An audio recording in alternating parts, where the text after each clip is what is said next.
Yeah. Kevin, thanks. All right, Democrats hammering President Trump leading up to the Helsinki summit, trying to push the president to cancel the meeting with Russian President Vladimir Putin. There should be no one-on-one meeting between this president and Mr. Putin. The president should clearly cancel that trip to Helsinki unless he's going to take this indictment with him. The attack is continuing, and now is the time to make the Russians pay a price. No more business as usual, no more bromance.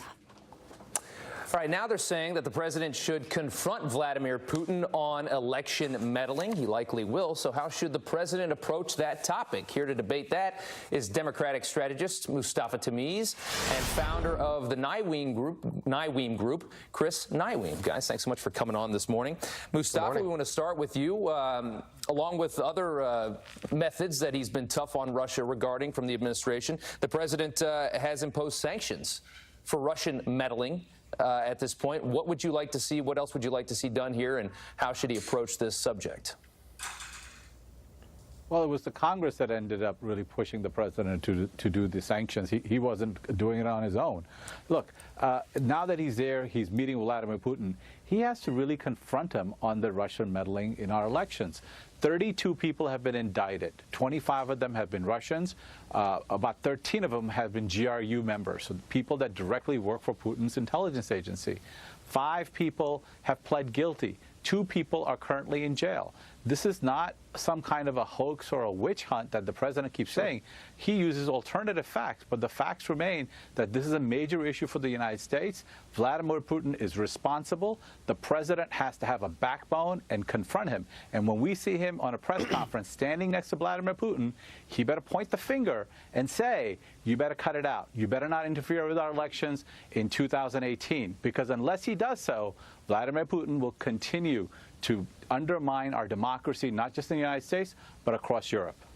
Chris, we were just talking about this with Ed Henry. I think a lot of people conflate the two things that Robert Mueller is looking for here, one of which is the Russian meddling, which basically nobody denies anymore at this point. The anger from the president over this investigation. Well, the president has tried to push it away, but he's also, I think, uncomfortable with the idea that people say Russian meddling is also Russian collusion, Chris, and I think that's where he just becomes infuriated. If the president can't separate that now, how will he do it with Vladimir Putin? If he can't separate this now for himself, Vladimir Putin made President Obama look like an amateur through his whole presidency. Through the Obama presidency, we saw what having a college professor at the helm of foreign policy did. Red lines meant nothing. Crimea, we got walked over. Are you kidding me? Excuse me, you had your 5 minutes. Vladimir Putin didn't respect Barack Obama. He's a sambo judo player, okay? That's how you think. President Trump is not even over there, and you guys are criticizing him because Hillary Clinton got KO'd in the election and lost. She was going to lose anyways. Meddling is going to be a topic. It's going to be discussed. Excuse me, you had your 5 minutes, okay? And so that's going to be important. It's going to be one of many topics. But this president isn't worried about saving face. He's about bringing results for the U.S. He's done it with the military. He's done it for our veterans. And I'm optimistic, and I'm rooting for this country, not against it. Go ahead. Mustafa, go ahead. Look, it's not about all of us root for the United States of America, and there are times where we wonder if the President of the United States, Donald J. Trump, is doing so or not. If you're talking about looking weak, the world sees Donald Trump as a puppet of Vladimir Putin. That's weakness. What about that is across the world. That's the presumption that the President has basically, that's what it looks like. Mustafa, because every time he's trying to break down NATO. Mustafa, would you sit here and say that the President has not been tougher on Russia with action than President Obama was? He has delivered to Russia what Russia wants. He is trying to break up NATO. He said he might pull out of NATO. He's gone there and basically attacked our allies. He is doing everything to undermine the interests of the United States and the interests of being a global leader. Instead, he's pursuing his own agenda of trying to get a photo out with Vladimir Putin. He's elevated him to a world leader. Mustafa, I wanted you to answer that question, though. Do you think the president hasn't been tougher on Russia than the Obama administration was? It's a simple question. The simple answer is that the president has not been tough on NATO.